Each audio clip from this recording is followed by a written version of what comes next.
ఒకరోజు మథురలో తుఫాను గర్జిస్తున్నది. గాలి బలంగా వీస్తోంది. అయితే ఆ జైలు గదిలో ఒక అద్భుతం జరిగింది. అర్ధరాత్రి పూట దేవకీ గర్భంలో జన్మించినది స్వయంగా శ్రీమహావిష్ణువు. నీలవర్ణ శరీరం, తలపై మయూరపింఛం, చేతిలో శంఖం, చక్రం, గద, పద్మం.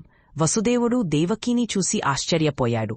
ఆ సమయంలో ఆకాశంలో నుండి ఒక దివ్య స్వరం వినిపించింది. వసుదేవ, ఈ శిశువే లోకాన్ని చెడు నుండి రక్షించును.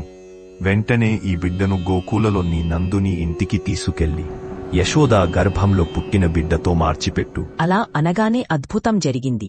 జైలుగది తలుపులు స్వయంగా తెరుచుకున్నాయి. గోడల చుట్టూ ఉన్న గొలుసులు స్వయంగా విడిపోయాయి. వసుదేవుడు ఆ శిశువును ఒక బుట్టలో పెట్టి తలపై మోసుకుని బయలుదేరాడు.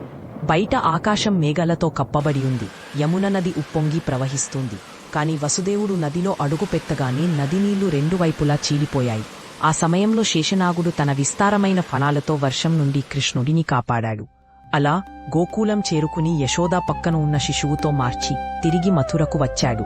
ఆశ్చర్యకరంగా ఎవరికీ ఏమీ తెలియలేదు.